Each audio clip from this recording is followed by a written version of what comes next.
So once again, good morning. Thank you for joining us for another ongoing consultation meeting. For those new leaders, my name is Dr. Maura Anderson. I am the ESEA Non-Public Supervisor. For those of you who are returning, we are moving into our near third year together. So I am so excited to continue working with you all, and we will have our presentation to follow. We do have several presenters with us. I'd like to welcome Brielle Glatzel from DPI. Thank you so much for joining us. And then we also have on Beth Marie Kurtz and Leigh Cooper. My apologies, from the 21st Century, and then also Dr. Gerald Ann Burr from IDA. Um, so I'll go ahead and get started with the Maura, can we presentation. Oh, just real quick, we have some DPI representatives here too, so that if they could introduce themselves as well. oh, perfect. Thank you. Go ahead. Abdallah, did you want to start first? Good morning, Abdallah bin Dada. I coordinate Title II Part A and glad to be here. Thank you for joining us, Abdallah. Thank you. And then, Brielle, did you want to unmute and just say hi? I know I have you on the agenda, but Sure. Yeah. Good morning, everybody. My name is Brielle Glatzel. I kind of have multiple hats, as I know many of you do. I am a Title I consultant, federal fiscal monitoring individual who has worked very diligently on equitable participation over the years. And as of this year, I am now also the ESSA Ombudsman. So I'm glad to be with you all in the new role, but it is not necessarily new in some aspects, as I've been supporting many of you in equitable participation over the years, working side by side with the previous ESSA Ombudsman and working with MPS in regards to equitable participation. So glad to be here. and thank you so much for all the staff. Well, we know our schedules are all busy, but just to take the time out to join us, we're very grateful and appreciative. Any other DPI staff members on? Okay, then we'll go ahead and start with housekeeping. I do have team introductions as we go through the presentation. But again, welcome to the first official large consultation of the new fiscal year, FY26. We're asking that you mute your microphones unless you're asked to speak, that you turn on your cameras if at all possible. I understand some of you may be in a situation where that may not be allowed, but if you can, we would appreciate seeing your beautiful faces. Also, the name, role, and organization in the chat that will come to us, but I did have it set up in the Zoom, so I will allow you to determine if you need to do that in this meeting. And then for questions, we're asking that if it's something quick, you can unmute your microphone to ask. Otherwise, just type it in the chat. The chat is coming to me directly. And then, as in the past, we will formulate responses and then get those answers out to all of the non-public school leaders. So, questions, just feel free to type into the chat, and those are going to come directly to me. Also, just a notice for the schools that have not opted into Title III, you will be able to exit the meeting following the Title 1, 2, and 4 presentation. Those schools who have opted into Title 3, the English Learner Identification Training will occur immediately after. So we'll go ahead and get started. This is a list of our team members. They are on the call. I'm going to just allow each of you to just quickly introduce yourself, say hello. And we can start from the organization of the list. So I'm not sure if Michelle is on the call, but if not, just in the order of the list, their team members, if you could just pop on and say hello. Good morning, everyone. Joseph Hill, ESEA Manager.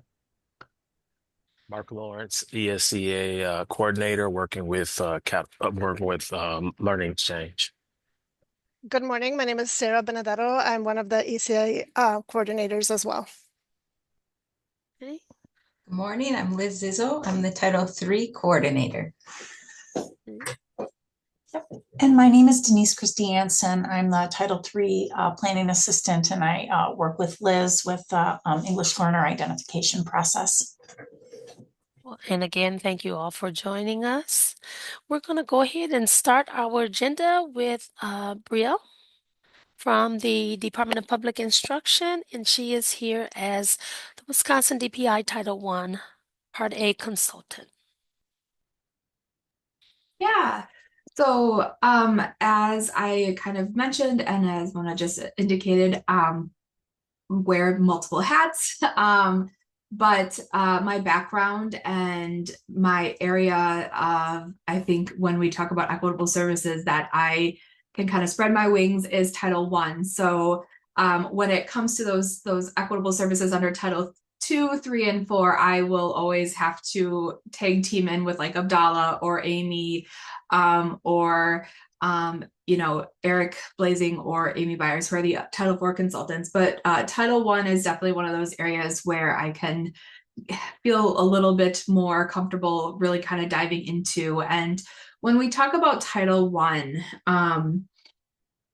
anything within the statute, anything within the non-regulatory guidance, just to give some of that clarity, it really does reference and really does emphasize that importance of supplemental direct services for students that are meeting those students' identified needs. So focusing on what type of instructional supplemental services might be available, or other direct services, whether it might be tutoring, one-on-one tutoring, as well as even social emotional health through counseling. Those direct services that are provided to students are really what we see being emphasized throughout any sort of language that comes out of the Department of Education around the use of Title I. And then ultimately other areas of supporting that direct instruction, or not direct instruction, but direct services that are being provided to those students. So when you're thinking about a meeting with, having your conversations with your vendors, having conversations with MPS, it really is this idea of how can the district, how can these federal funds be utilized to provide some of those services and benefits around direct services for your students, focused on their greatest area of need, looking at where do they have where are there barriers that are affecting their ability to succeed academically. And that could be where, maybe they need reading interventions, maybe they need math interventions, maybe they need some tutoring, maybe there are some of those social, emotional, or behavioral barriers. That counseling is one of those areas that is a direct service that is mentioned. But it is always referenced and really emphasized again that it's kind of that direct support. And then once those direct supports are being provided, then there's conversation around Title I of like, oh, well, what other sort of things are needed to support those direct services? There might be a need for instructional materials. There might be a need for professional learning to support those direct services that are being provided. But the key is this idea of those supplemental direct services that these students might not have access to in lieu of, your private school not participating under the Title I program with the district. So that's really kind of where that emphasis could be. And I know because a lot of you have a reasonable amount of funding that's being generated, which is fantastic, there's that opportunity to have a more well-rounded and holistic sort of program where maybe you even have multiple staff members being able to provide, reading interventions or math interventions, but looking at being able to branch out and address multiple areas of concerns, or being able to provide services to connect with more of your students and more frequently. So being able to have that more well-rounded sort of, or not well-rounded, I don't want to get into the terminology with Title IV, but more I guess you're lucky where I think sometimes the conversation is you have a lot of funding opposed to where some of the rural private schools have, well, we can only fund services for 3 months, whereas, you might be looking at, you can provide multiple different types of services that meet your students' needs. So looking at maybe how you can kind of make those connections between what are your academic areas, are there social emotional areas, are there different types of instructional combinations that could be done. Maybe you have a couple of students who are really at risk of failing to meet those academic standards, so maybe they need stronger tier of intervention, whereas maybe you have some students that aren't quite that at risk, but they're not quite as high up. So then, having tutoring. So working with your vendors, working with having, and connecting with MPS around those opportunities that you have because you have funding.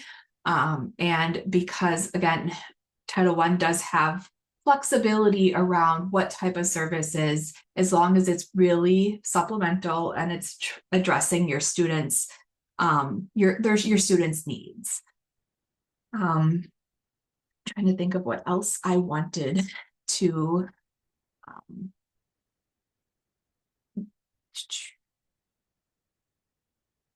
the other thing to just keep in mind is when we're talking about supplemental, we just need to really lean into the piece of for Title I is it's meant to be that those services, and I mentioned it already, but they wouldn't be available if in lieu of those federal funds, but it also means that, it's meant to it's not meant to replace your general education. And I know you all know that, and that's consistent across the titles, but that's just something that might be helpful for you to keep in mind as you're having those conversations and you're looking at, well, is this something that we could consider with our federal funds? And it's always that kind of that next level up, that next level of meeting your students' needs. Making sure that this is something that is kind of something that, again, is going to be on top of what you are able to provide with your funds. So making sure that you're being able to build up additional services and programming because you have access to these additional funds.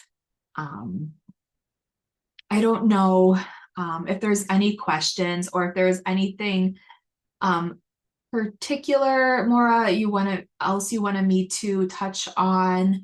I will just say, the idea of those direct services and that emphasis on that is more specific to Title I, but that idea of supplemental and building upon the private school's general education, that is consistent across all of those titles, right? So this idea that the federal funds are really meant to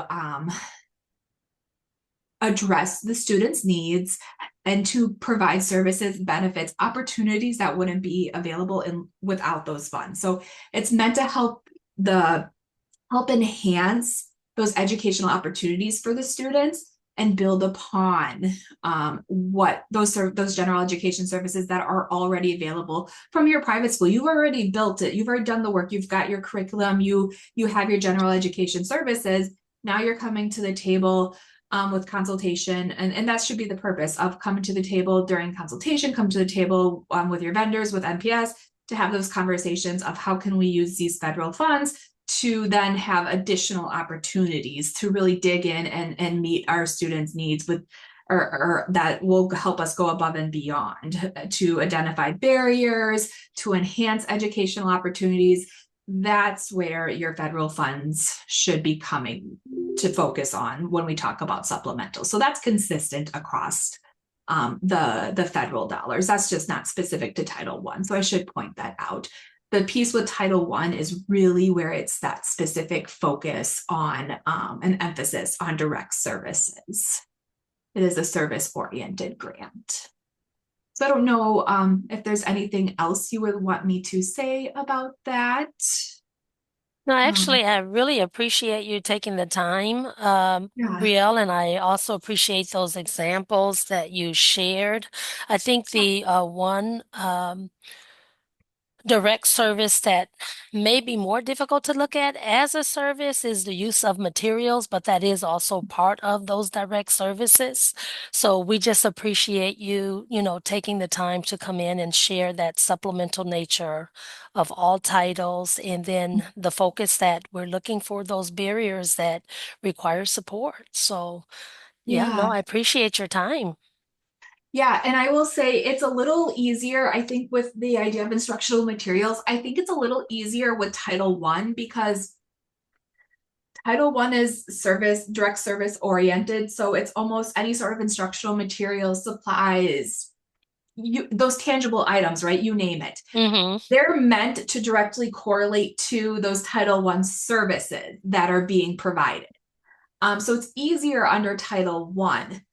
Title IV, I think, is where it can sometimes get complicated. Because yes, Title IV too can be used for services. Of course, there's that flexibility with Title IV where it can be used for safe and healthy, safe and healthy students can be used for mental well-being, and that social emotional behavioral health. It can also be used for well-rounded, which is direct services within academic areas, but it also can be used for, materials and items that, again, enhance educational opportunities. And that's where it gets difficult. And I know that's where it does sometimes blur the line. The thing to remember is if for some reason all of a sudden the funds were not available or there was an issue, the thing is you would need to remember that, you don't want it to be where,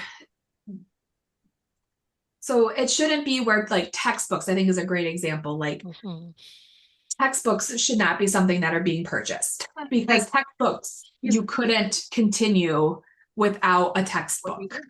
That is, you need a textbook to continue your curriculum. You need a textbook to be able to continue instructional services. There are, like, maybe some opportunities for workbooks and intervention kits and things like that, because that might be where, we wouldn't be able, that's not part of our general education. That's not part of our general instruction that we provide. That would be something that is supplemental, something in surplus, something that we are able to afford because of these federal dollars, that we're able to enhance our education opportunities for students. So you might then be able to have those things be purchased that align with your textbooks, but that's like kind of an example of things that you could not continue on. So it is, I understand that there is kind of that line, and it can be muddy. I would say having those conversations and connections with the district, and I can always be pulled into that. Happy to also, if there's, and I know Maura and Joe are not, they have my number, they have my email, they're not afraid to reach out. They do pretty often. You also can reach out, and we can always have those conversations. Now, if it's Title IV, I will admit, I will probably be reaching out to Eric and or Amy and just being like, hey, what do you think about this? But it's that idea of, like, we can always come to the table together and try to figure it out, because I will admit it can get a little muddy, and let's kind of look at it and see how does this fall one way or the other. But kind of just start with that lens of, is this really just something that if we didn't have this item, would we be able to continue on? Or is this something we actually just need to continue on with our general education? If it is, that's not going to be supplemental. And to be honest, there's even public schools that have to have this consideration too, if they function as like a targeted assistance model. You might hear that sometimes, because you might hear private schools function like a targeted assistance school. And that's something that like public school districts have to think about when they're looking at their Title I program in a targeted assistance school, of how they use their Title I funds. So it's this idea of general services versus those enhancing educational opportunities and supplemental services. So not a direct answer, but acknowledging that it's tricky. Here's kind of an example that's a little clearer. And then, yes, we can, come to the table. And if there are situations that are a little, tricky, we can come to the table and kind of dive into it together. And Hey. one thing, oh, I'm sorry, go ahead, Joe. I was going to say, well, we also have Abdallah, and also I believe Yeah. Eric is on here too. So wanted to see if they wanted to have an opportunity to kind of share a little bit from 2 and 4 about Yeah. supplemental as well. Yeah.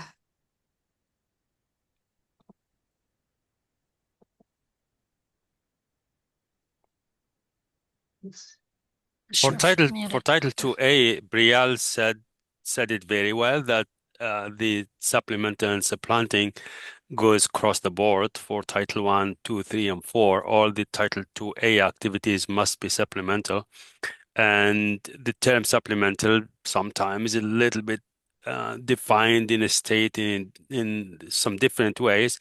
However, over the last 2-3 years, we have, I think, really solid definition of what supplanting is. And it's really across the board, Title 1, 2, 3, 4, and additional, if you're receiving Title 2 Part B or Title 2 Part C, these are competitive at the national level, it will work exactly the same way.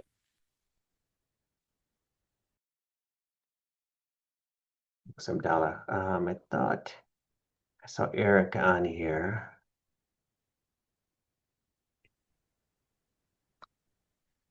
Is he still on? Uh,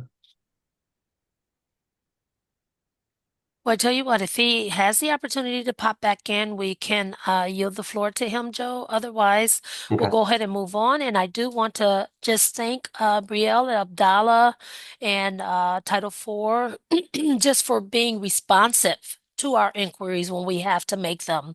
And so I understand there were not questions at this time per se, but if something comes up for the school leaders who are on the call, please add that question to the chat. As Brielle said, we do reach out often for feedback and responses, and we can certainly get that information out to all of the non-public school leaders through the listserv. So again, to all DPI staff, feel free to stay on as long as you can. We do understand your day is busy, but I just really appreciate and want to share gratitude on behalf of our entire team for your presence today. We'll go ahead and move on to our Mr. Anderson, may I Oh, I'm ask a quick sorry. question? No, you're Oh, good. sure. And this might be good just to ask just in general, Hi, just so Cheryl. that hi, how are you guys? All right. Good. Well, while DPI or people from DPI are on, and you guys are on, I guess I'm just wondering, just to make sure, because we're at the high school level, sometimes we are running into the issue of our schedule for Title I support due to we have a variety of schedules going on and students taking various different classes. And sometimes in our Title I classroom, we're running into the issue where there may be only one student able to take it that particular hour that day, whereas another hour there might be 4 students or 5 students, just because of how their schedules are created throughout the high school. And I guess my question is it the situation where we must have 2 students in every hour in order for any student to receive Title I support in that classroom? So for example, if I have Deshawn and Maria in the classroom or in one classroom, but in another, I only have Sam. Sam would not be able to receive support at some point in time because they would cancel his hour until we found another student to be with Sam. Is that accurate? That is, I mean, that's not something that's in non-regulatory guidance. That would be something of, looking at how the services have been set up. But no, that wouldn't be something that's, how services are provided and set up isn't dictated by by non-regulatory guidance. I mean, in fact, you can even have one-on-one tutoring. I guess it would depend on how things have been set up. I don't know if it's a clause within the contract. That could be something to revisit and reevaluate if there's flexibility with that. But yeah, that's not something that ultimately, when it comes to like how those services are being provided, it's not, it does not go into that sort of prescription within the non-regulatory guidance. And I mean, they do offer even like one-on-one tutoring as an example. So I mean, it certainly could be an option. Yeah, so let me just jump into that. And so Cheryl, like the process that we do have in place, obviously we have small group and intervention groups that are created, but we also have the small group forms that schools and vendors can fill out for a much smaller group for intervention support. So if there is something that we need to have a side conversation about the setup of intervention, we can definitely do that. But we do have a process in place for all these different situations, including the minutes, small group form. So there's a lot of different ways to at least to make sure that it works for all students.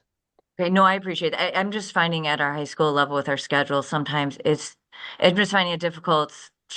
Like we have different sets of students, and sometimes it's turning into one student in a math or in a reading, even though they both take them both, but they're separated.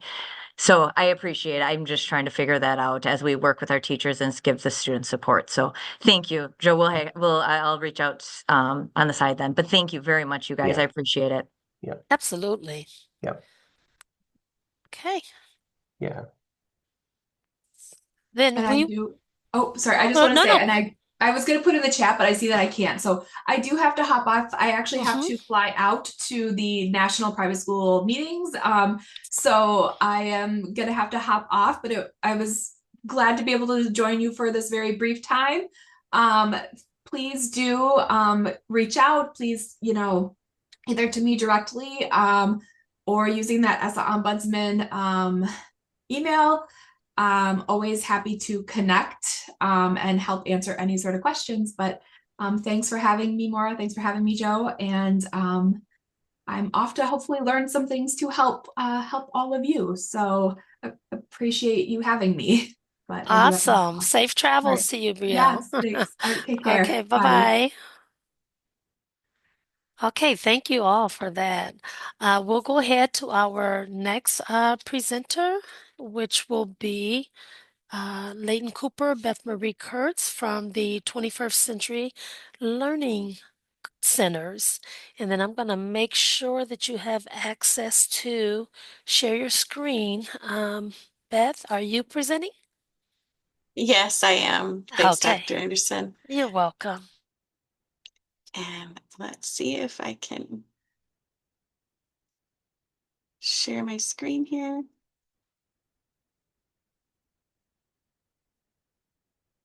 Let's see. And can you all see my screen here? The Yes, we presentation? can. And just before you Excellent. start, Beth, Sure. if we all can remember to keep our microphones muted unless we're asking a question, that would be helpful. Go ahead and take it away, Beth. Okay, great. Thanks, Dr. Anderson. And thanks, everyone. I just want to make sure that you all can see the full presentation there, hopefully. Excellent.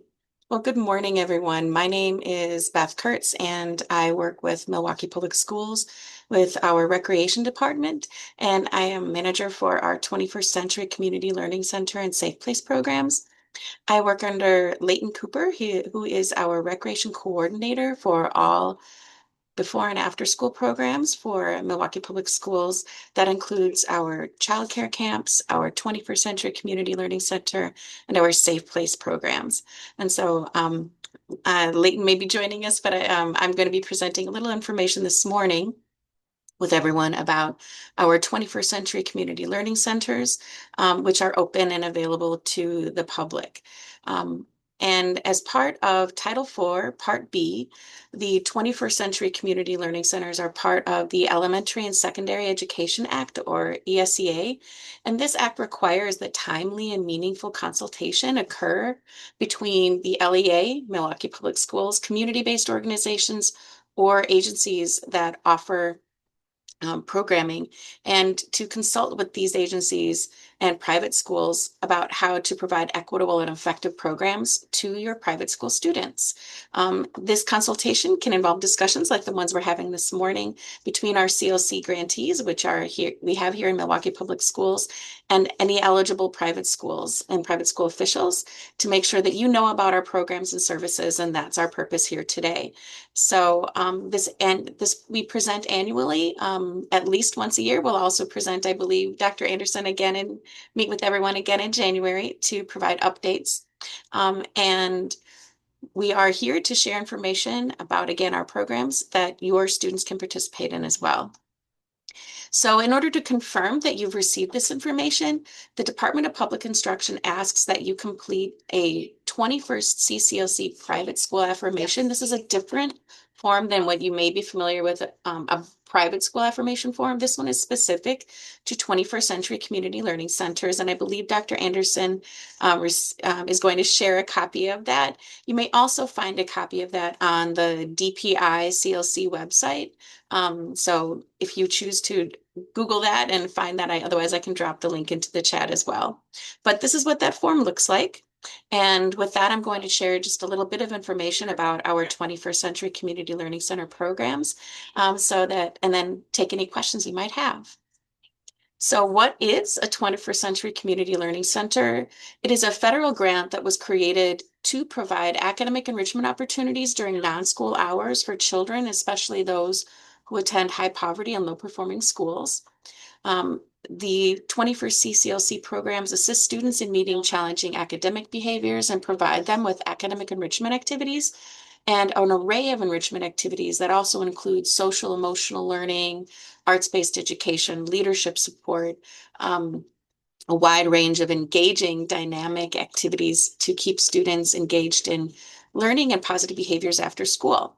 Our programs also offer educational services for families, such as family engagement activities, workshops, parenting classes. All of our programs are required as part of their grant to provide at least 4 family engagement activities over the course of the school year. And as I mentioned, you can find more information, lots more information about our 21st Century Community Learning Center programs on the DPI's CLC website. And we'll drop a link into the chat there in a moment.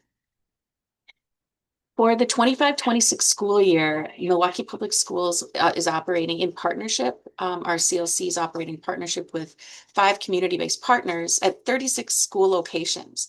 And you can find a list of all of our Community Learning Center programs for the current school year on our website for Milwaukee Recreation. In the 24-25 school year, we served nearly 4,500 students, unduplicated students, individual students, which is a little down from what our numbers were in the 23-24 school year. And we're hoping to continue to rise. That number has been increasing since we came back virtually in person after the pandemic. So we're continuing to try to grow our programs. And we do this important work. It could not happen without the collaboration of our partners. Our 21st Century Community Learning Centers and our Safe Places are operated in partnership with the community-based partners that you see here. And for our Safe Places, that lists include just a few more partners as well. But those organizations help to staff the programs that operate after school, which is different from our childcare camp organizations, which are staffed, or childcare camp programs, which are staffed by our district recreation staff. So you can find a full list of our programs on our recreation website. And I'll pull that up for everyone just before we wrap up. And how are children who want to participate in the program identified? Certainly we want to keep the program open, and it is open to students who do not attend the day school, but we are looking to serve the students who have the greatest academic needs. That is part of the mandate for our grants. And so our sites conduct a comprehensive school and community needs assessment review and data. We look at STAR, academic data, school improvement plans, climate surveys, youth risk behaviors. We look at all sorts of data.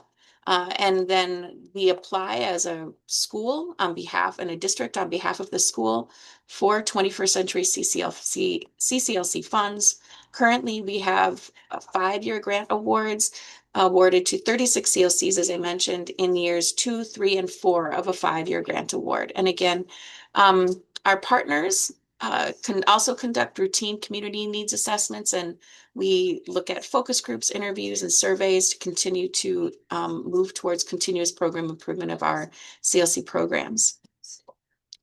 Some types of services that we offer after school include academic enrichment. We have STEM, literacy, math hoops, ways to disguise learning and academics and keep it fun. We also provide youth development opportunities with program partners such as the Boys and Girl Scouts, the Rep Theater, character and leadership programming. Many of our programs also offer social emotional learning opportunities and curricula such as Lions Quest, Second Step, and Positive Action. And our programs also offer recreational activities to keep students well in body and mind. And we focus on physical activity, curricula, games, wellness activities, including yoga, and fun activities such as martial arts and theater. As I mentioned, these are federally mandated, federally funded grant programs. And so as a part of that mandate, the Department of Public Instruction also includes monitoring for program assessment and quality. The Department of Public Instruction regularly monitors our data and our programs. They are required to conduct at least once in a 5-year grant cycle an in-person site observation and audit of our program. Our recreation team also conducts regular site monitoring, at least annual mid-year reviews, as well as regular monthly data checks. So to make sure that folks are on track. We also encourage principal observations and lead agency observations of the program. Our sites are required to conduct an annual self-assessment as part of their grant requirements. And if you are interested in looking at the most recent results of our comprehensive evaluation report for CLCs, that is available on our recreation website. You'll find the evaluation reports up through the 23-24 school year, and we are working on the 24-25 school year evaluation right now and hope to have that up by this winter for the coming school year. I'm sorry, for the previous school year. So again, just to recap, our 21st Century Community Learning Center programs are open to all students in the city of Milwaukee. Students are not required to attend the day school of a respective CLC program location to participate. If they can get there, we can provide the services and all are welcome. Again, just to circle back, if you all would please complete the 21st CCLC private school affirmation form. Again, that's slightly different than the private school affirmation form that you may be familiar with. This one is specific to CLCs, and you'll see in the upper right-hand corner, it says 21st CCLC private school affirmation form. If you could fill that out and turn that back in to our Secretary Wendy or myself, we would really be grateful and deeply appreciate it. And again, this is just part of our compliance, sharing that or confirming that we presented this information to you. Does anyone have any questions?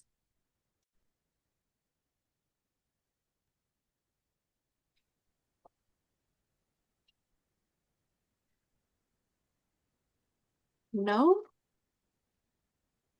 Okay.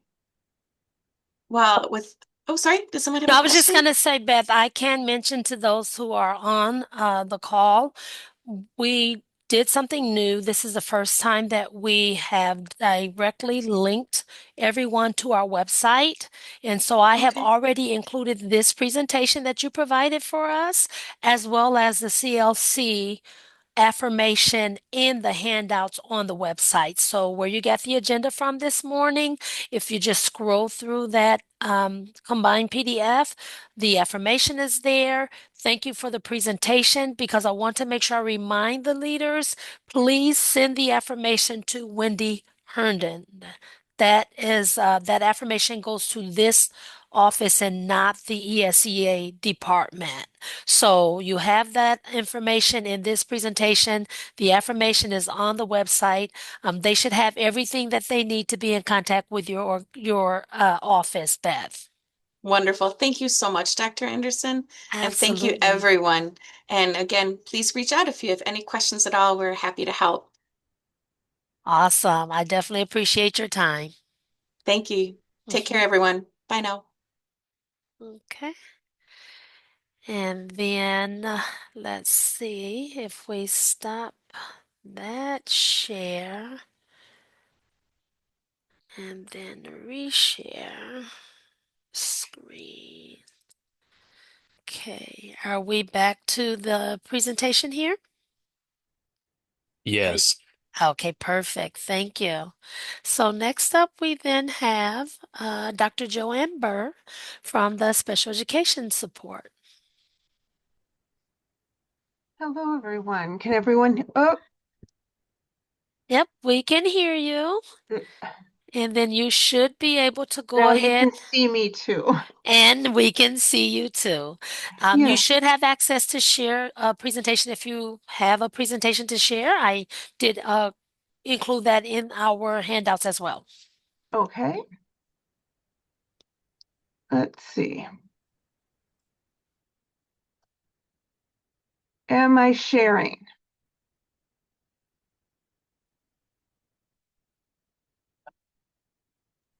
Yes. Okay, so everyone can see my screen. Thank you. I want to do a couple of different. Let me introduce myself again. I'm Joanne Boer, and I've been a special education supervisor for MPS for many, many years, at 30 some. So services to private schools or equitable participation in special education services for private schools is one part of my job. And I would like to talk to you about two things today. The first item I want to talk about is Child Find, which is simply refers to a process that talks about identifying students who are suspected of having a disability and special education services. So I know many of the private schools are already very well aware of this process, and it starts with a special education referral. And I believe Dr. Anderson put that in your folder also, a blank copy of the referral. Sorry, I lost everyone here. Sorry. Anyway, so once the referral is completed, please email it to Child Find Referrals. Don't forget that little S, referrals, at milwaukee.k12.wi.us. If it is the first time a child has been evaluated, or the child is currently not a student with a special education disability, it is considered an initial referral. And once the referral is received, it goes to one of 4 different regions based on either the child's home address or the school that's closest to the private school. If it is a student that is already identified as having a special education disability, that is considered to be a re-evaluation, and it's the same process that you send it to Child Find Referrals, and then the re-evaluation is sent to the student's nearest school. So it goes to the different MPS schools. Same as with initial, it goes to the school closest to the student's home, or if the student lives out of district, it goes to the school closest to the private school. And DPI does have a process where all of the IEP team members would need to agree that the child still is a student with a disability and the complete reevaluation can be waived. Any question on Child Find? Okay. So let's talk about equitable participation, and it's been very similar to what I've heard others talk about already today. I put on the computer lots of legal language, but what it really means is in IDEA, or Individuals with Disabilities Education Act, which is a federal law, it talks about that public schools have to spend a certain amount of dollars towards services to parentally placed private school students. I'm just going to call them private school students from now on because it's a bit of a tongue twister saying parentally placed private school students. And that formula was shared with everybody last May at our consultation meeting. And so it goes to finance and they give me the dollar amount. And please know it's based on last year's. So it would be third Friday count of 2024. So the total amount that needs to be expended on private school students is $1,249,601. So very similar to what it has been in the past years. At the consultation meeting last May, we also talked about what types of services could be provided. And we have really a wide array of types of services that we can offer.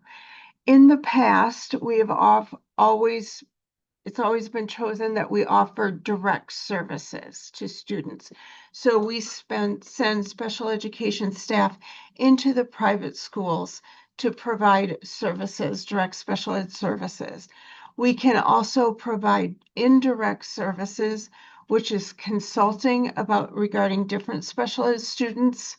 We can provide professional development, and we can provide equipment or materials to be used for those special education students. Last May, we also talked about the population of special education students that comprise the special ed students in the private schools, and the dominant one is speech and language impairment with 53%.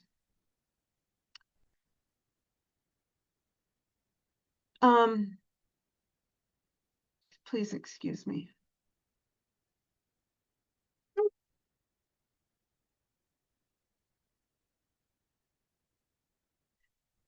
I got my slides mixed up. A survey was sent following the presentation in May, asking everyone to provide input with what type of services you would like to receive for the 25-26 school year. I had really minimal participation in the survey, but based on what I have, it was determined that for this school year, we're actually going to expand our services a little bit. We will continue with providing special ed services for students who have a primary disability of specific learning disability in grades 3 through 6, for students who have primary significant developmental delay in grades K4 through age 9, and we expanded speech and language impairment, students who have a primary one, for K4 and K5, and through the first grade year through their 7th birthday or the end of their existing service plan, whichever comes first. Do I have any questions? Joanne, I do have a couple of questions in the chat. As for the person who asked to break down each title, the forthcoming presentation will give you a better idea of each title. So, if there are any questions after we make it through the presentation, you can add to the chat. But also, and I see the questions for DPI. I will get answers from DPI and get those back regarding your presentation. How are waivers determined during time for, is that revel time at PPPS? Could you Oh, repeat that, please? so how are waivers determined for private scholars during re-evaluation time? I'm sorry. Oh, so it's really done with consultation. Our special ed supervisor at the school building in which the reevaluation was sent to will talk to the parents, so we get parent input. We also get regular education teacher input as well as LEA input. So we review previous records and current data as to where they are functioning within the school. And then we do have commendation here saying, thank you for the new changes. Job well done. Thank you.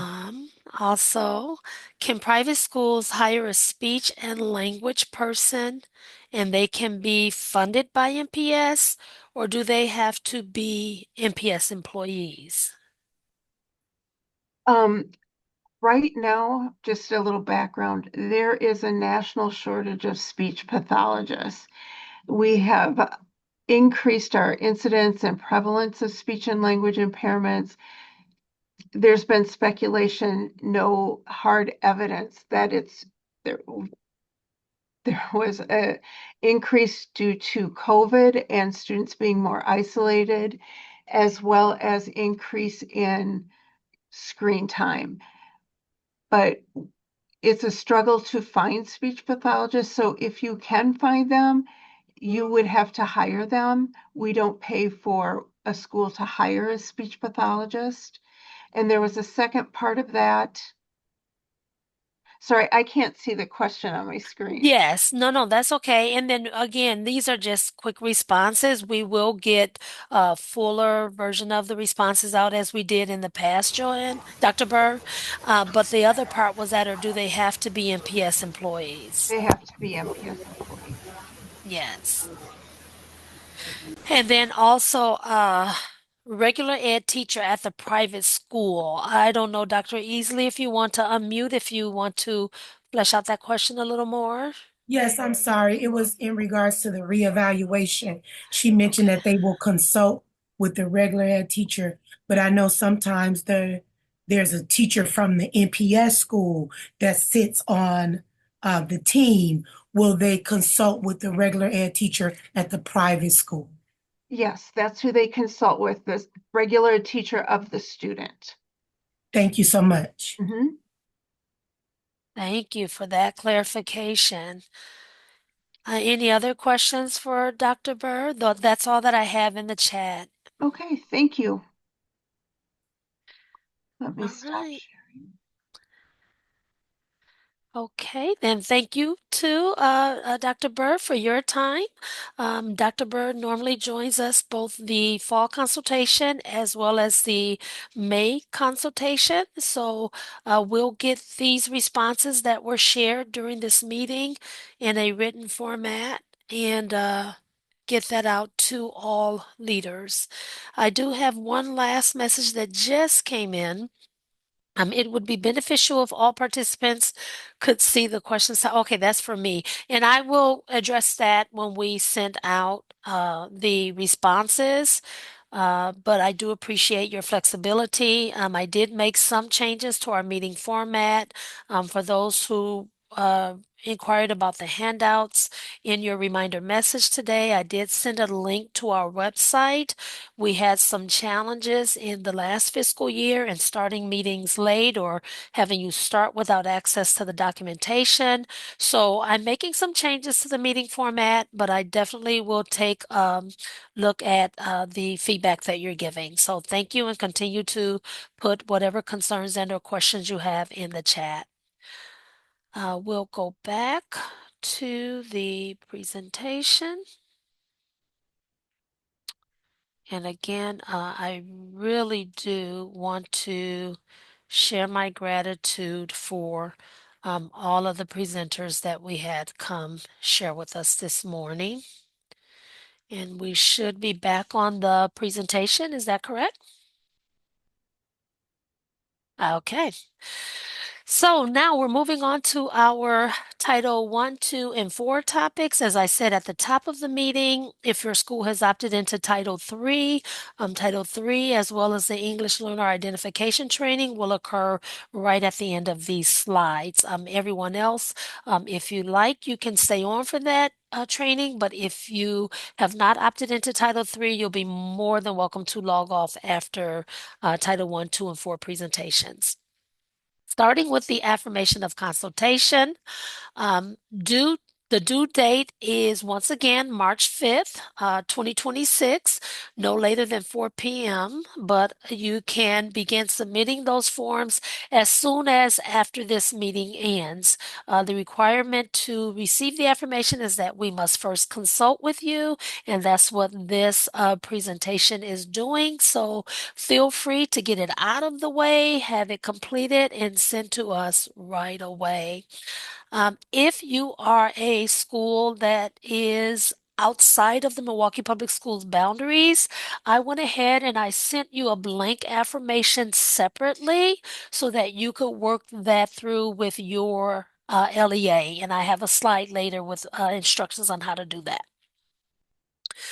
The discussion of required consultation topics are listed at the top of this meeting agenda, as well as on your monthly consultation meeting agendas that you have with your assigned service providers, and as well as on the affirmation itself. So these are the topics that are part of our ongoing consultation throughout the fiscal year. And I'm just looking in the chat here.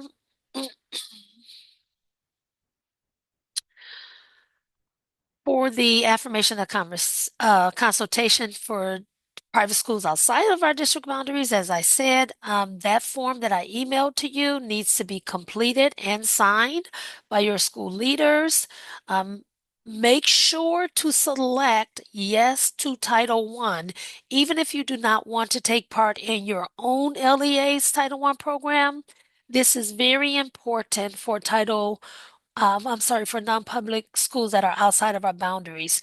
The affirmation do not come to us directly, and if you select no, then that means you won't have an opportunity to participate in our program. So it's very, very important that you select yes, regardless of the services you may or may not receive from your home district.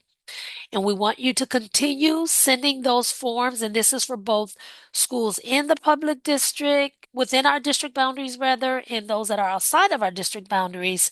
Please send those signed forms to the Title I mailbox. Any questions about the affirmation? Okay, and I see questions being added to the chat. Thank you so much. Anything that comes up, keep those going. When it comes to pooling title funds, using the affirmation to make that selection, the pro regarding pooling of funds is that most at-risk students receive services. The con to pooling Title I funds is that it may end up being a case where participating private schools might not receive services for students in their school because their students are higher performing. And so that's a consideration to make when making that decision. If you do decide to pool your funds. Schools that choose to pool will only need to file one eligibility form for both schools.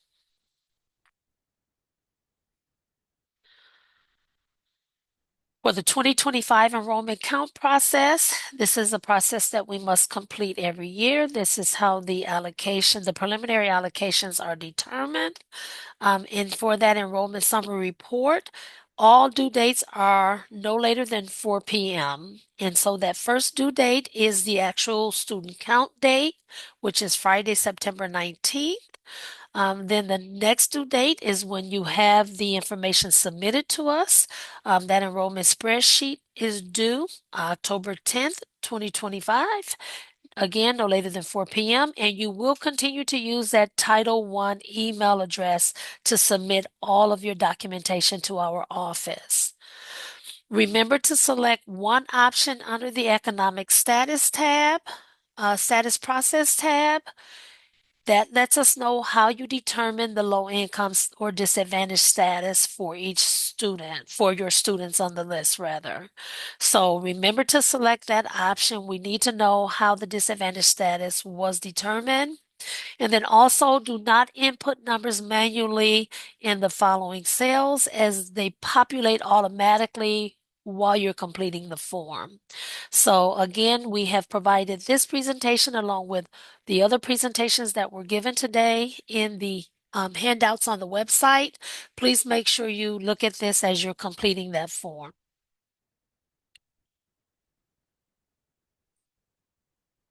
Concerning the enrollment account process, remember to submit the Excel version of the form, not a PDF form.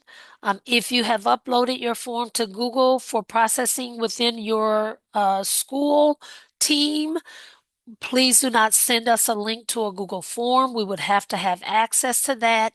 We just need the Excel version of the form to be attached to an email and sent directly to the Title I mailbox.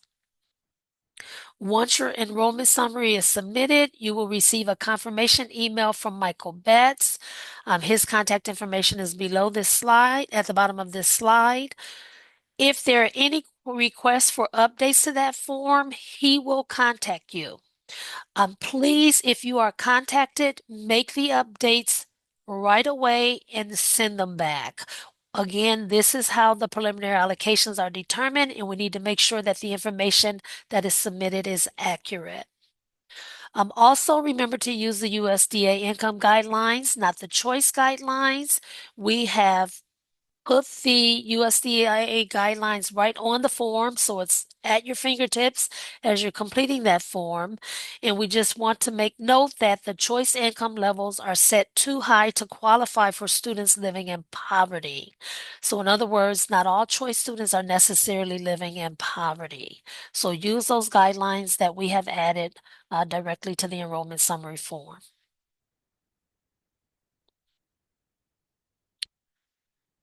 Title contacts for school. Our suggestion is to have a team from each school working with the vendor. In our department, we use a third party vendor format for providing services. Connecting with administrators has been an issue at times for the vendors and or our staff when situations arise.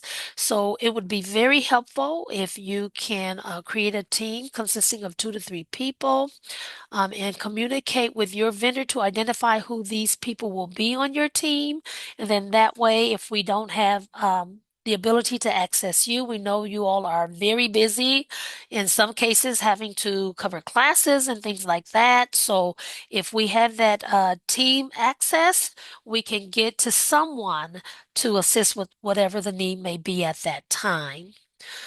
Team members could be on the listserv to get the communications about these and other meetings, and or connecting with your vendor to help with communication and or feedback. And so I'm seeing in the chat additional questions. Again, the NPS website link was added to your email reminder to join this meeting this morning.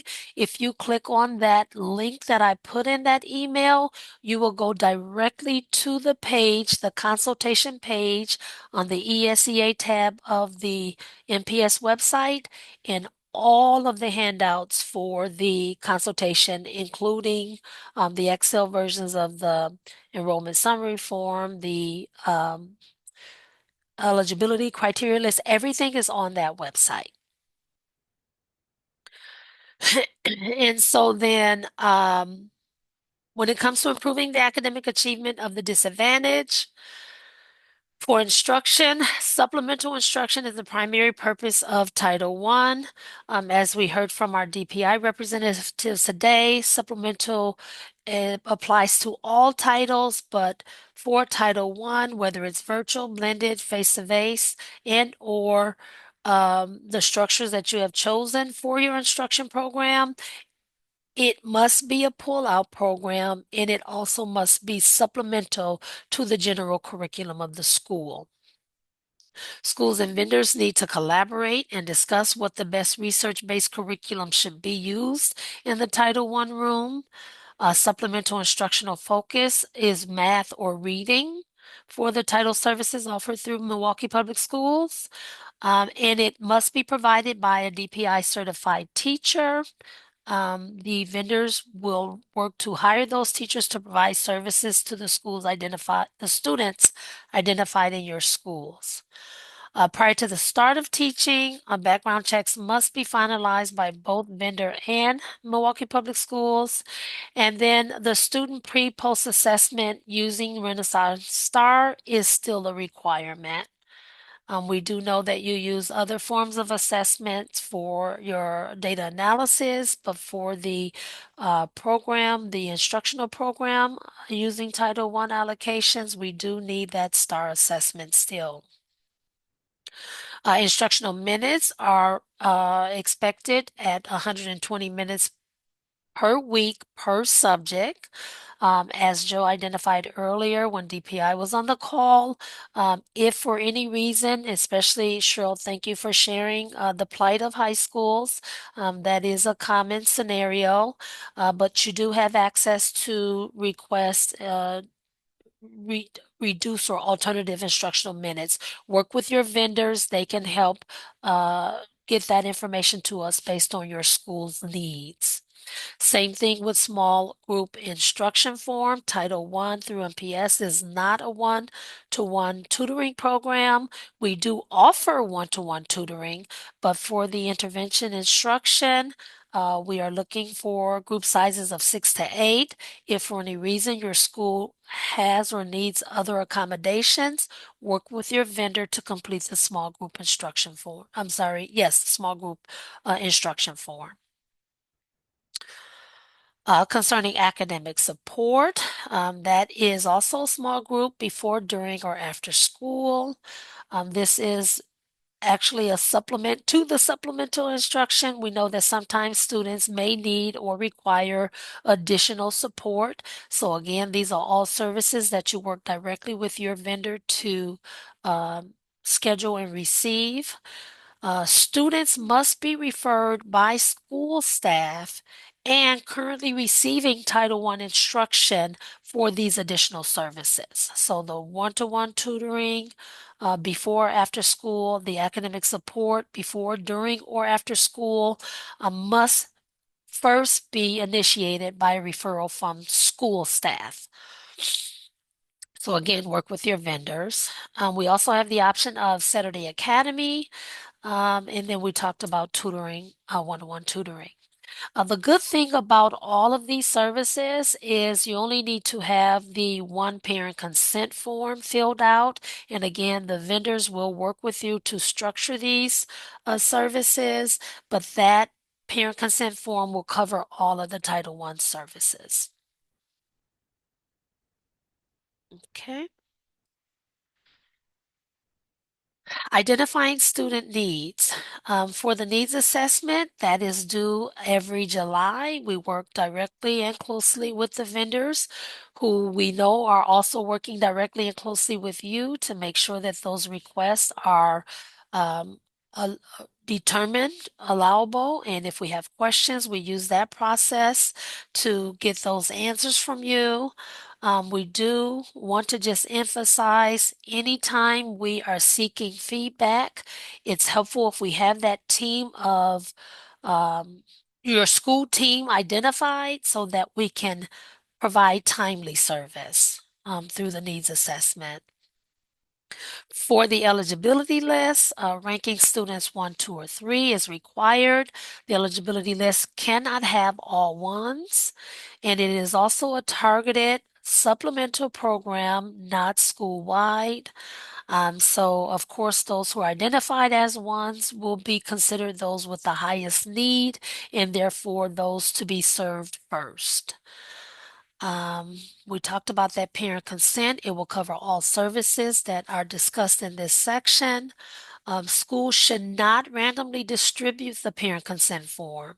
Only students that are identified on the eligibility list as the most in need, that's those number ones we just talked about, should receive that form. And as students are being serviced, they may perform out of title services and or need to be exited for other reasons. We do have in the handouts folder the exit and entrance criteria. The biggest thing that I want to say about that is that exiting a student should not be a lateral decision outside of truancy and or the parent rescinding their consent.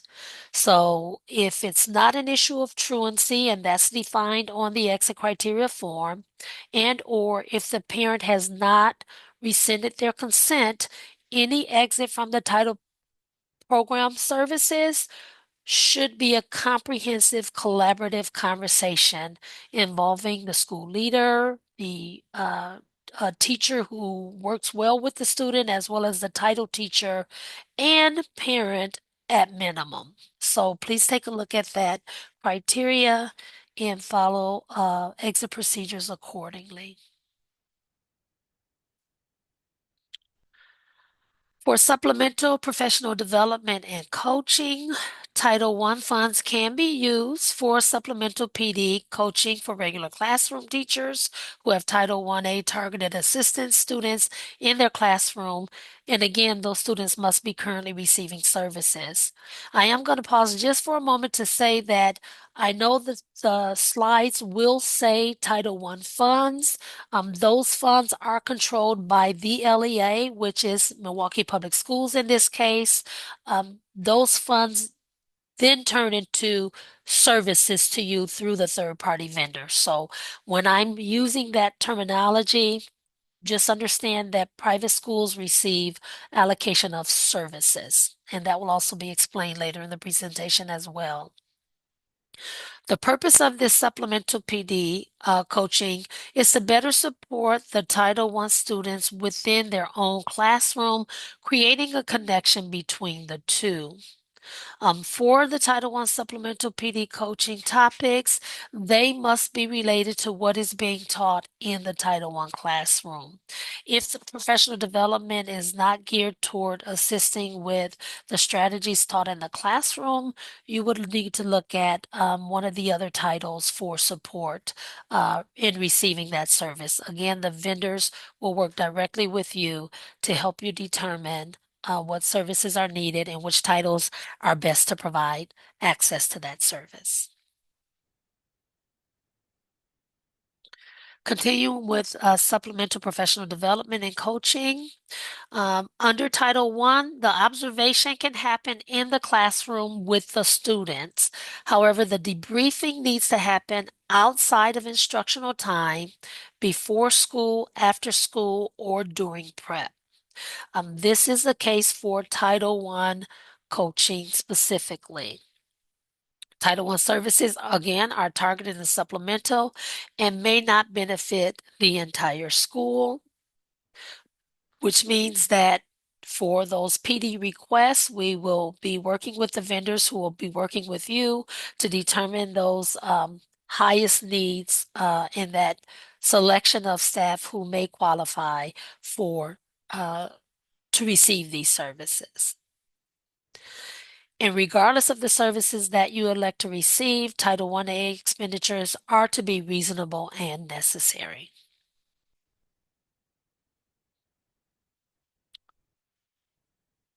For family engagement under Title I, the allocation should be used for supplemental family engagement activities that will help teach parents how to support their child at home in reading and math.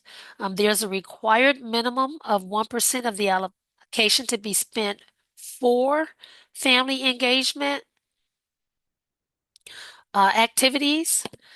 And these activities are only for the parents of the Title I-A students who are receiving services. Those backpacks, $25 book vouchers, Quest cards, things that were apparently allowed in the past are not allowable. And then again, those requests that you need to make, work directly with your vendors and we will determine about allowability.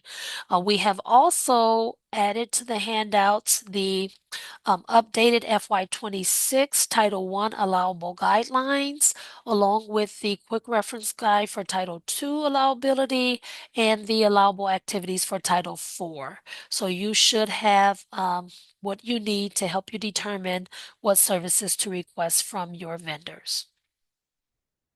Food for parent activities is allowed if and only if the activities are at least 2 hours in length and over a meal time. When that situation exists, a light snack or refreshments may be offered to the parents attending. Again, reasonable and necessary is key. For the Scholastic Book Fair, you may request a Scholastic Book Fair to be added to any approved family engagement activity. When that occurs, the book fair must provide a separate invoice from Scholastic to submit to our department listing each book purchase. The family must be in attendance at the approved family engagement activity to receive one book, and that should not say voucher. I will have that presentation updated, but it's just one book. There is no voucher. It's one book per student who attends with his or her family. Again, those book vouchers are not allowed. There must be a sign-in sheet for those attending the book fair event, and that must be submitted along with the documentation for invoicing. And then the Scholastic Book Fair event must be paired, like I said, with a pre-approved activity. And in that activity, you should be focused on teaching parents strategies on using the book at home with their child. And again, those strategies that will help build up those skills for the instructional focus, reading and math, and connection to overall academic success at school. Supplemental materials purchased with Title I-A allocations are for Title I-A student use only. They may not be shared. As we said earlier, Title I cannot benefit the entire school. Primary focus is instruction. You may have allowability for some staff PD, and then family engagement is required up to a minimum of 1% of the allocation being spent. All Title I supplemental materials should be secured, locked up at all times. The key should remain within the vendor's management. And most recently, we have seen they're using central lock boxes for checkout systems.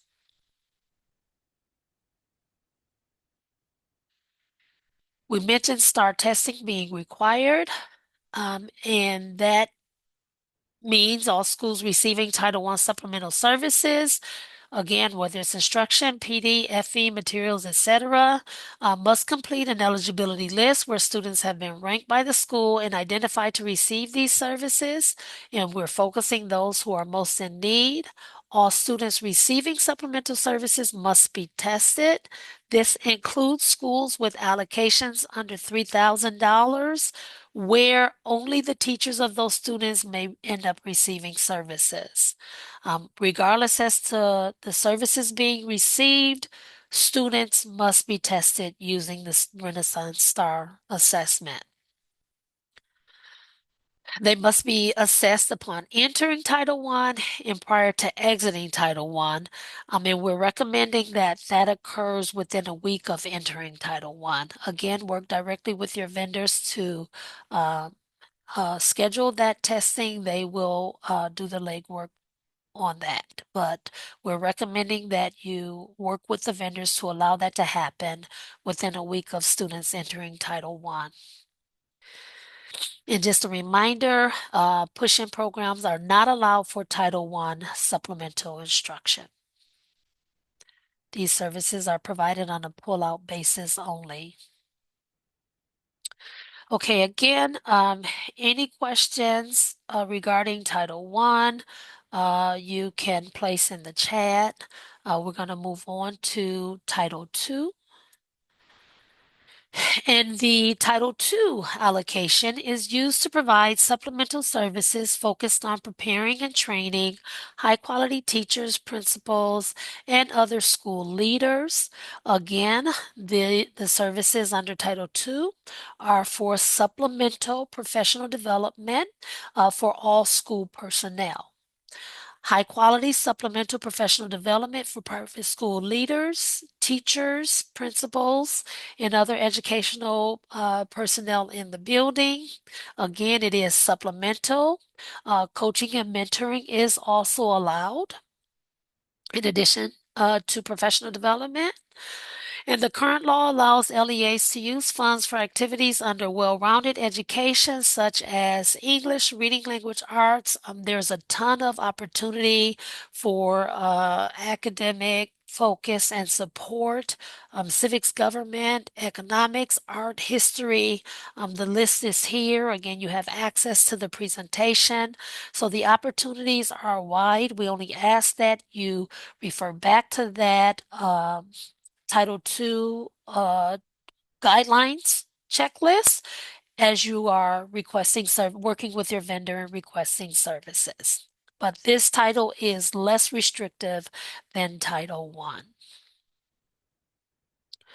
Also with Title II, supplemental materials purchased with Title II funds must not go over the amount each school has on the materials line of your preliminary allocations spreadsheet. All supplemental materials purchased with title funds remain the property of Milwaukee Public Schools and must remain secured in the Title I room. Supplemental PD materials should be checked in and out by the vendor to the private school teachers only. It is the vendor's responsibility to ensure all the Title II supplemental PD materials are checked back into the title room. So please work with the vendors to allow them to perform those inventory checks when necessary to make sure that they have a handle on all materials. As we stated earlier, when DPI was on the call, those materials are property of Milwaukee Public Schools, and we need to make sure that we are doing our due diligence to monitor the program and keep those materials safe and in working order for access to help serve your students' needs. The Title II allowable and non-allowable expenditure guidelines have been added. We mentioned that. Supplemental services must be provided by vendors or subcontractors.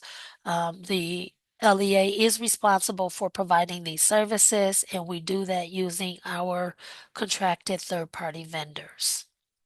Non-public schools have access to all three vendors' family engagement and professional development catalogs. Those catalogs were also updated and added to the handouts for today's meeting. So if you're in that website, all of these documents have been added. And it doesn't matter which vendor you're assigned to. If you see a service or coaching experience offered in another catalog, you can request your vendor to work with that other vendor to receive that service. Those catalog items are pre-approved.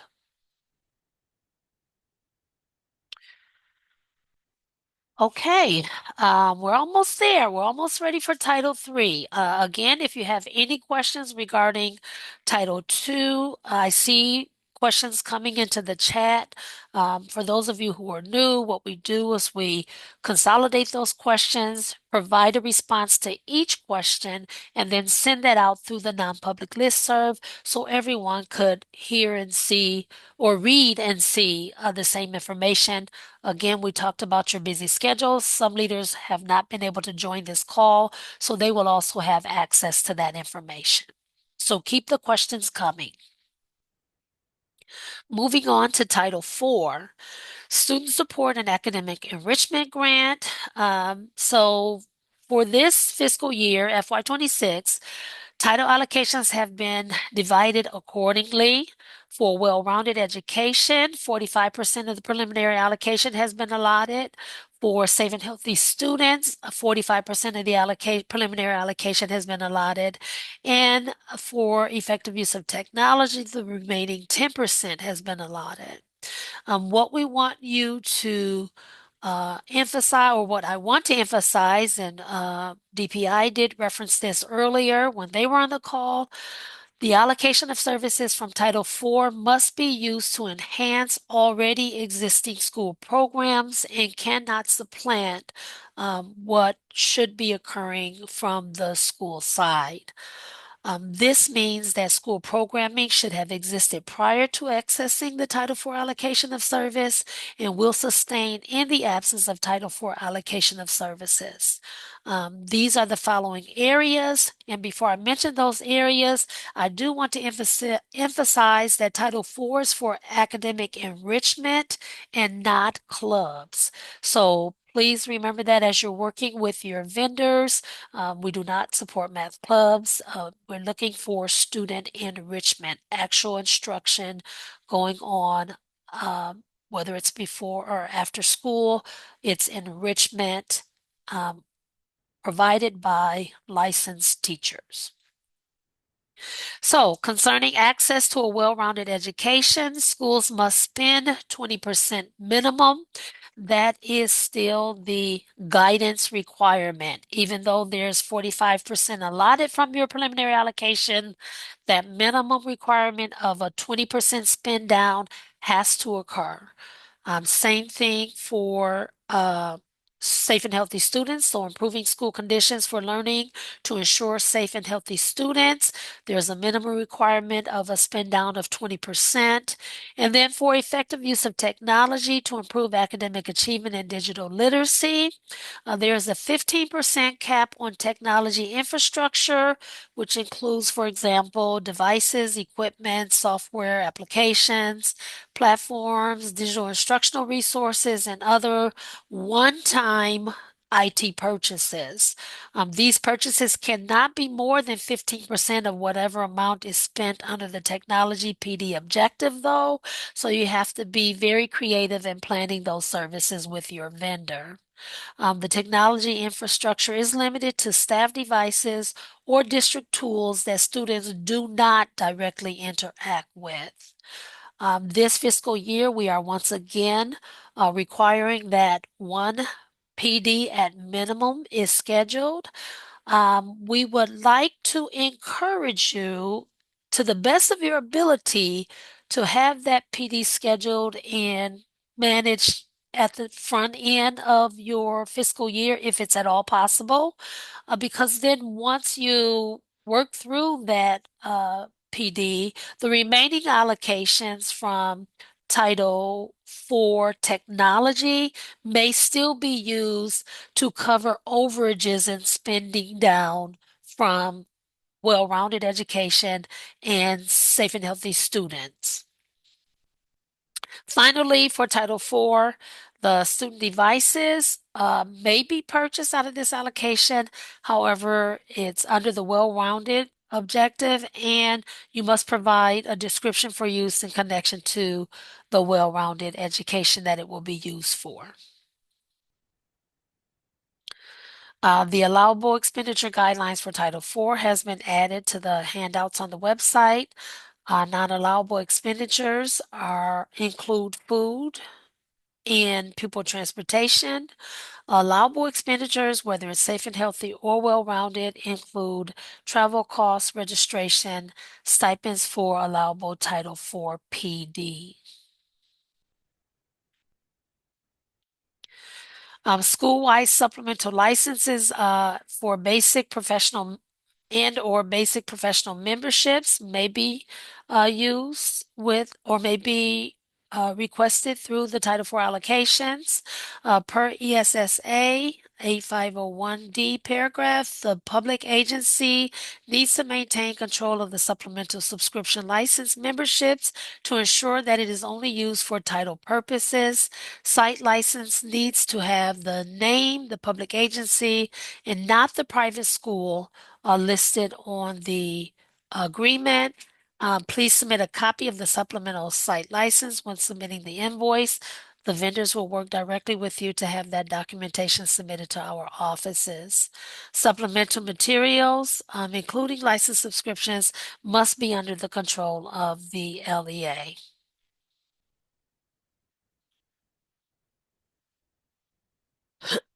When it comes to aligning funding, this slide is just basically informing you that schools may use all title funding to pay for an allowable supplemental professional development.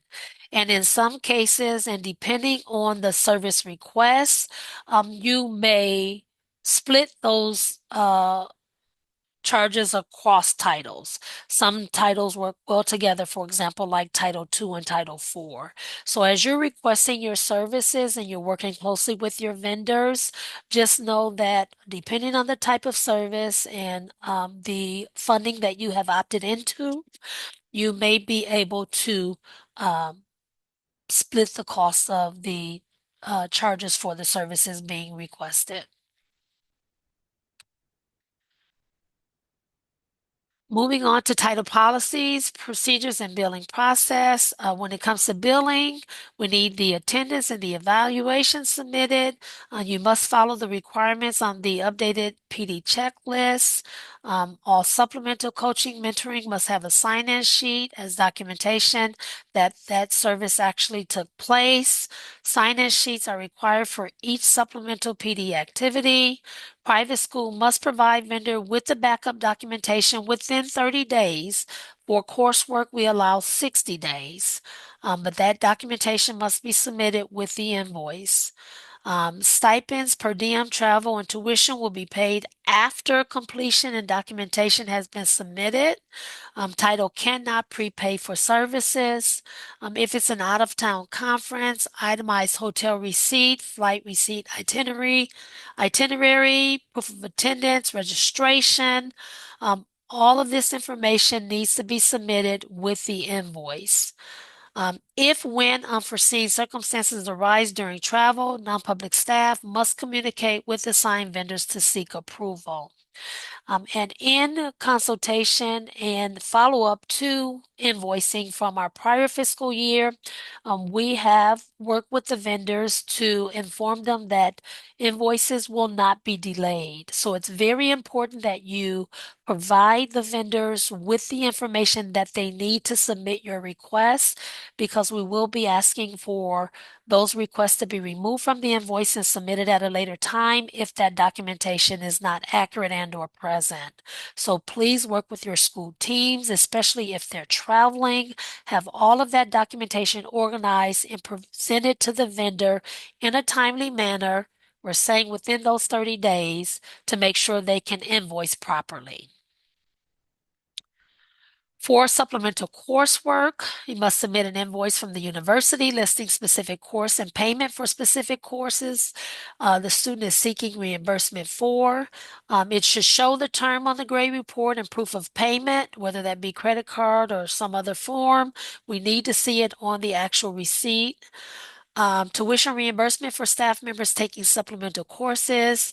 A participant must earn a B or better, whether it's undergraduate or graduate courses. And then a receipt showing that the course was paid is also needed. So we need the grade report, the receipt showing that it was paid, as well as the course that was requested. Tuition reimbursement for students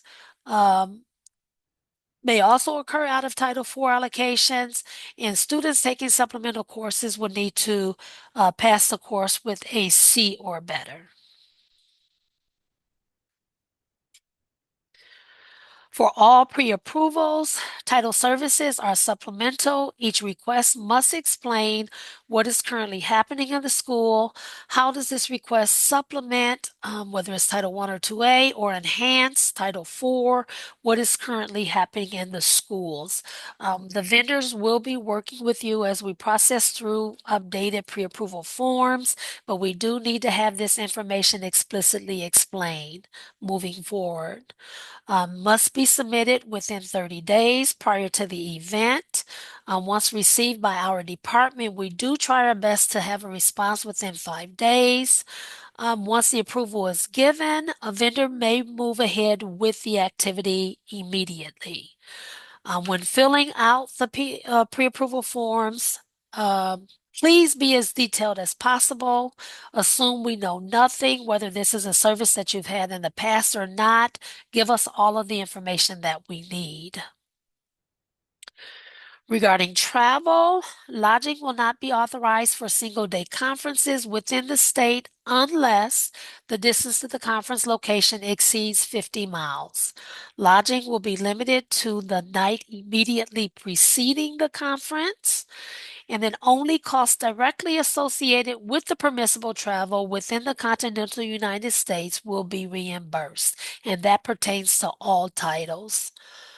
Title III does not allow for travel funding, though. You may pair that resource with some other aspects of travel, but again, it must be permissible for the approved request. Explanation must be provided to the vendors for any transfers from airport to hotels or whatever the lodging location may be if that charge exceeds $25.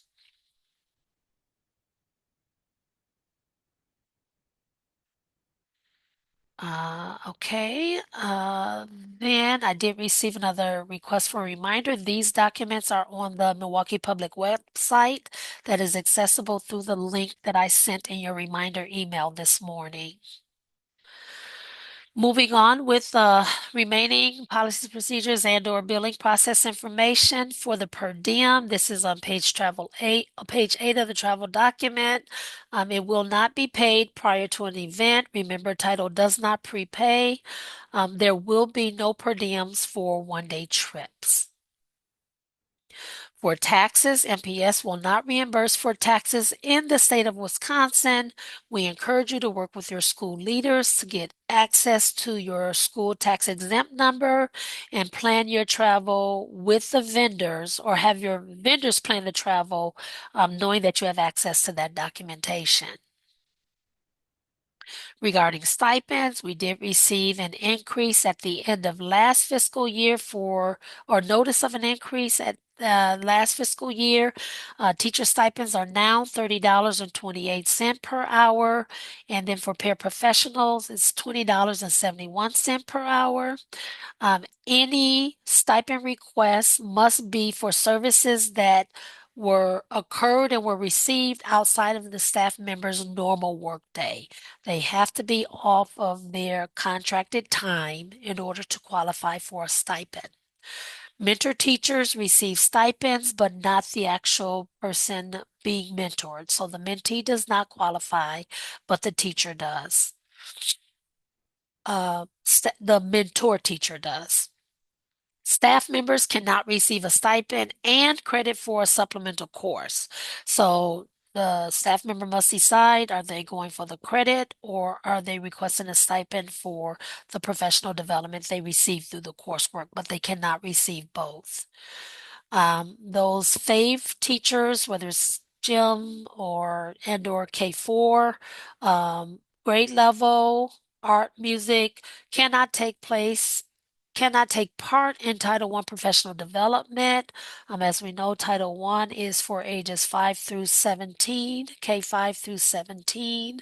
And so those teachers are excluded from participation. And our focus again is also reading and math. Those teachers are excluded from participation in Title I professional development. And then finally, principals, administrative staff cannot receive a stipend. We do know that some administrators also teach classes. An exception will be made in that case, but generally speaking, administrative staff do not receive stipends. We talked earlier with DPI on the call, private schools cannot obligate funds.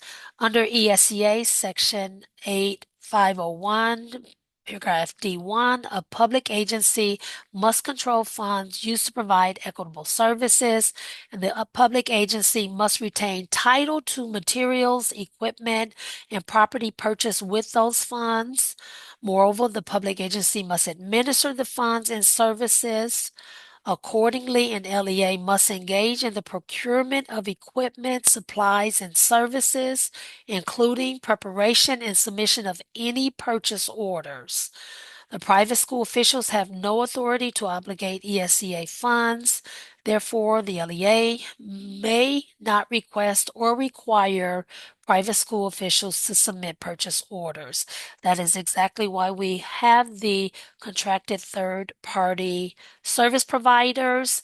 Work with them to make sure that all of your requests are referred to our department for approval. This comes from the non-regulatory guidance, paragraph C21. Also, as a follow-up to that, private schools receive supplemental services, not funding. An LEA must always maintain control of program funds as well as title to all material equipment and property purchased with federal funds. We quoted that section in the previous paragraph, C21, but in addition to that, for programs for which an SEA must provide equitable services with state level program funds, for example, Title II, Part A, and Title IV, the SEA must maintain control of the funds in that similar manner. And that was, again, this is non-regulatory guidance, paragraph C16. And then finally, private school officials have no authority to obligate or receive program funds. Thus, in general, no ESEA program funds may be paid to a private school, even as reimbursement. So, non-regulatory guidance, paragraph C17, lets us know we cannot pay funds directly to a private school under any circumstances. For the private schools, should not be responsible for placing supplemental material orders. Only the MPS contracted vendor is allowed to order supplemental materials once a pre-approval has been approved. The private school should not be responsible for setting up supplemental PD. The subcontractor and/or school should not make plans without the vendor present for the conversation. If this happens, the subcontractor is in jeopardy of no longer being allowed to provide services under that title. So it's very important to just work with your vendor for all requested services. They will do the legwork in having everything structured and delivered. Private schools should not be responsible. We talked about the PD, but also with family engagement activities. And they should not be responsible for determining what goes into the supplemental Title I classroom.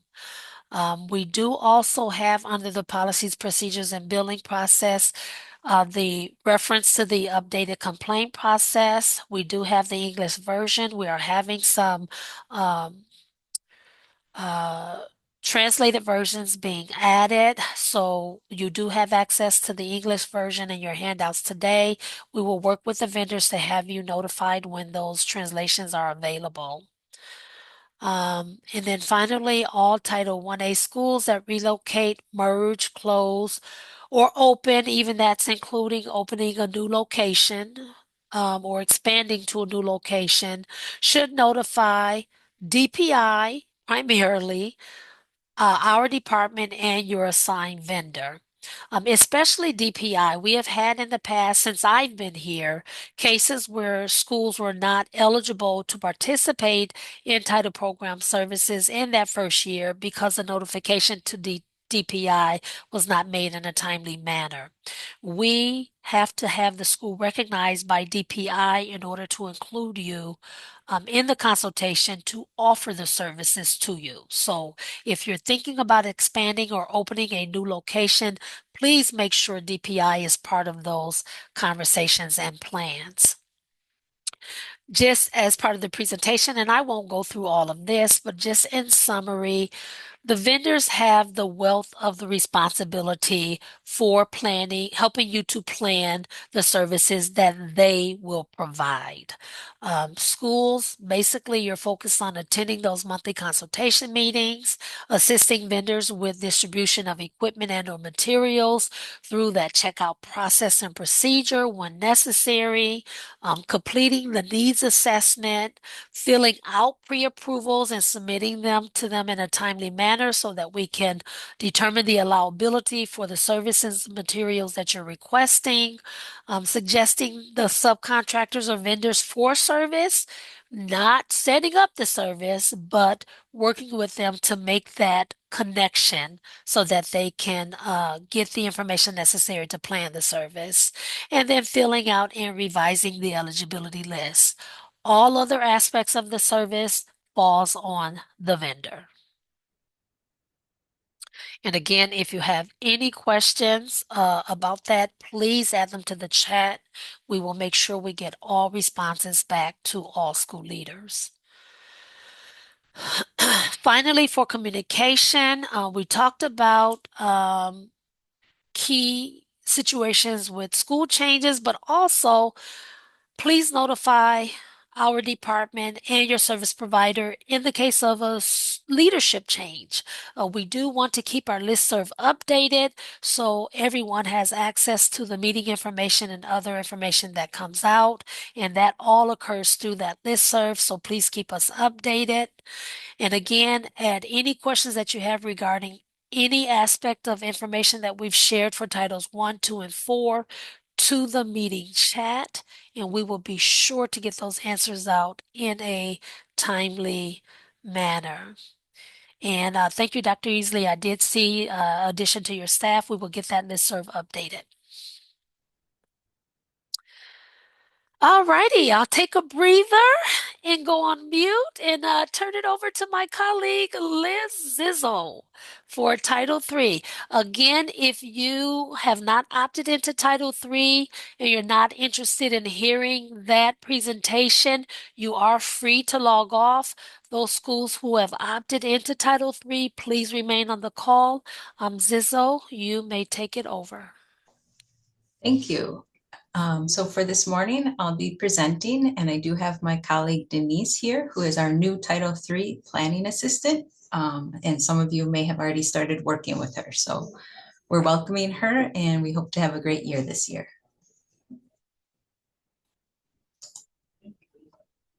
And we'll just start with a yearly overview. As a reminder, the English learner identification process is ongoing. So that's as new students enroll, which we're at our peak season right now. The focus right now too is working on the WIDA access test preparation. And this really goes from August through all the way up until November. And our office, MPS, will be offering an English learner identification training. And that will focus on the home language survey, WIDA accounts, and our Google Sheet that we use to communicate. This would be where additional staff members from your team are welcome to attend, maybe secretaries, counselors, etc., anyone who would be involved in that process. The links to those meets are in the agenda with dates further along. The next part we're talking about would be, can you go back? The WIDA screener and the WIDA access test administration training. So school leaders, make sure you're planning for your staff to complete that. It's required, it's self-paced, and it's online. And just to make sure everyone knows, yearly certification is required prior to getting access to the testing platform for screener and WIDA access testing. And then the WIDA access testing window opens December 1st and it will close January 30th, 2026. The general purpose of Title III is to help ensure that English learner students, including immigrant children and youth, attain English proficiency and develop high levels of academic achievement in English. And there are 3 required activities out of Title III. The first is supplemental instruction, the second is professional development, and the third is family and community engagement. All of these activities must be aligned with the school's identified needs and included in your professional development and family engagement plans. And remember, non-public schools are not obligated to allocate funds to all 3 areas. The primary focus of Title III is instruction by a Title III teacher, and that Title III teacher must hold a valid State of Wisconsin 395 license, be fully licensed and highly qualified. And by Wisconsin standards, highly qualified means appropriately licensed for the grade band or developmental level in which they are teaching. And there's 2 delivery methods for Title III instruction. The first could be push-in or targeted assistance. And that's when the Title III teacher provides targeted assistance in their classroom. Or with Title III, it could be a pull-out program where the Title III teachers instruct English learners in a pull-out delivery model in a separate area. Okay, and along with that, supplemental instructional resources can be allowable. The first would, when you're reviewing what you might find useful for your school, you would need to determine the school's core program. And then second, you would identify the needs of English learners in your school using academic data, WIDA screener, or access data. And then think what materials, in addition to your core resources, would support English learners in their understanding of the content and or language development.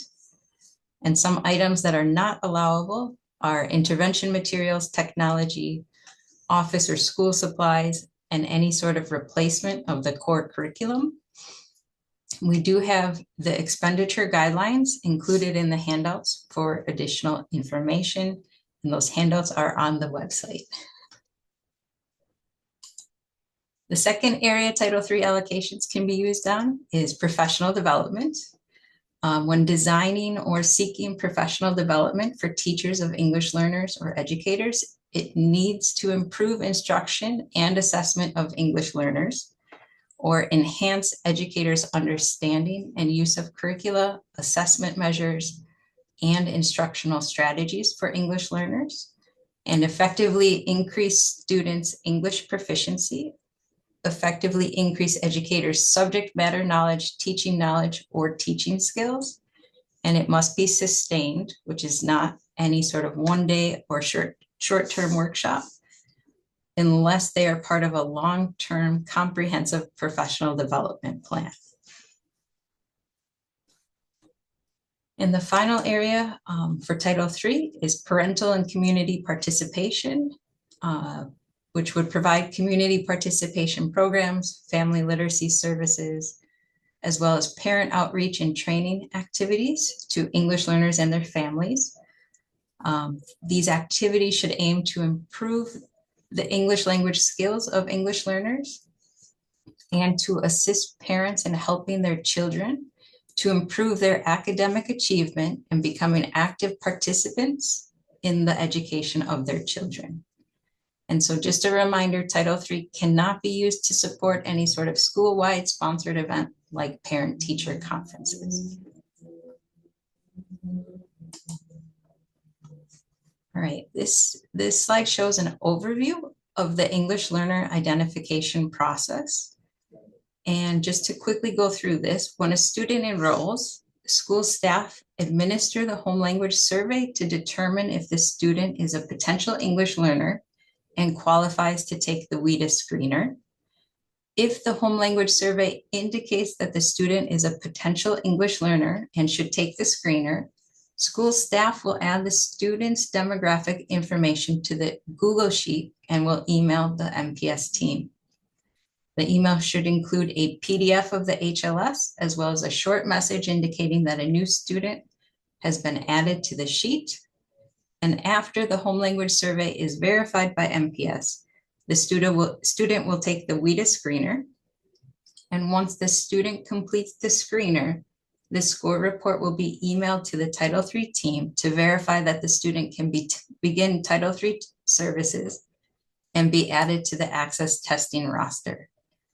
And just so we know, identifying these students that are in need of services as soon as possible will help ensure that eligible students gain the greatest benefit from those services. So we try to complete this process as close to student enrollment as possible.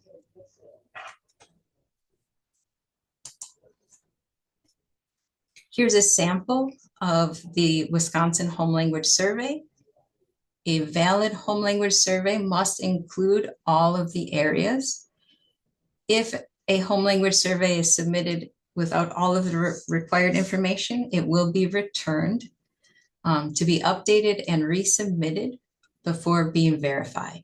So please keep in mind that the HLS should be administered interview style by a school staff member and not sent home for the parents to fill out. It also must be administered in a language that the parents understand. And we recommend that schools make the home language survey part of the enrollment process for all incoming students. So you may want to consider having multiple staff members who are trained in administering the survey to all new students. Secretaries, counselors, and other staff members may be helpful to support in this process.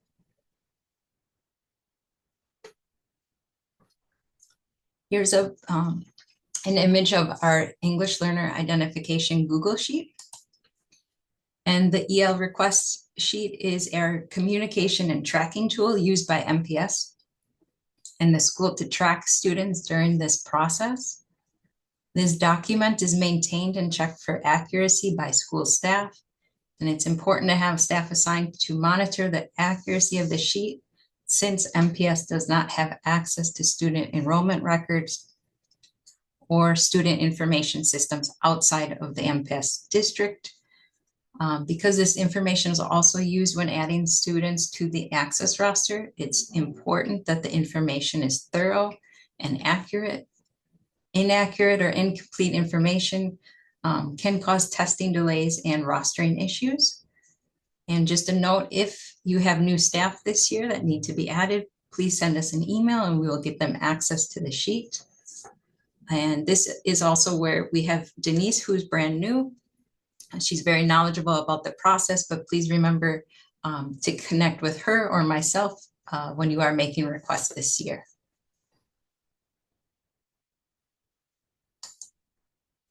All right, next would be student eligibility. So students may receive Title III services only after the following documents have been submitted to MPS and verified.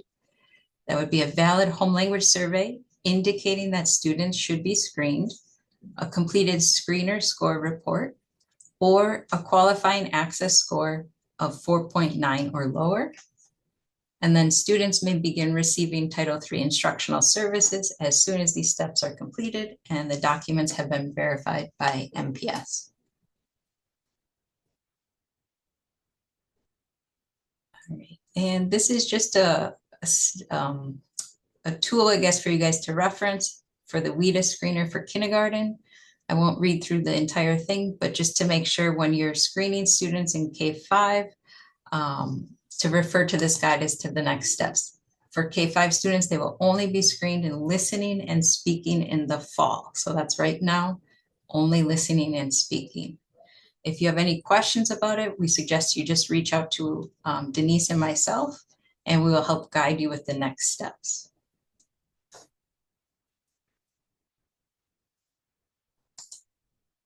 Okay, as mentioned, students will need to be screened before we can determine if they are an English learner. In order to do that, staff members will need to be trained on administering and scoring. Since the window to identify students is fairly short, we do recommend that you plan ahead for this self-paced online training. And it does need to be done yearly. So you'd first determine which of your staff members need to be trained, then email MPS's Research and Assessment Department to request accounts to be set up in WIDA. And those emails are on the next slide. And then you would take the specific trainings based on your students in your school. So for the certification and scoring rights, once you're done with the trainings, you will reach out to Jill. They will be able to provide you with access and permission to score. And just a reminder, Jill was on the meeting, but she did pop off. If you have any questions specific to testing, please contact her. She's more than happy to help. And she did ask if I could share some important dates. This calendar is now on the website. The calendar does integrate the access testing dates that were not available when it was originally printed, so it's updated to include these. And I think the first thing and the most important right now is that schools ensure that student information is updated with EL status prior to September 26th. I won't read through the rest of the dates, but they are here. This is a guideline to help you. And again, if you have questions, please reach out to Jill or myself. And since we know some of our schools are in session and things are happening, we have additional training dates set up for your school teams. These training sessions on the English learner identification process will be offered. Any new staff member to this process who would be administering the home language survey or the WIDA screener could attend one of these 2 sessions. The links are accessible via the agenda as well as the slides. And we hope to see you there. Please reach out with any questions. We are very able and willing to help support you guys through the process and whatever steps you guys are currently in. So please feel free to reach out. And if you have questions, I think you can add them to the chat. Thank you, everyone. Thank you so much, Liz. And I know Denise, you're in the background. Again, welcome. At this time, this concludes our large consultation presentation. If I do have any new leaders on, our next consultation would occur, I believe it's on January 20th. It's always on the Tuesday of the month, but I will be sending out reminder emails through that listserv. If there are members of your school staff who need to be added to the listserv, you can do one of 2 things: plot that information right here in the chat, and then also you can send us an email. Be sure to include Michael Bett's address on that email, and we'll get the listserv updated. But for now, thank you. I hope you all have an awesome start, or had an awesome start to your new school year, and enjoy a successful and productive year ahead. Thank you so much. I'm going to end our recording now.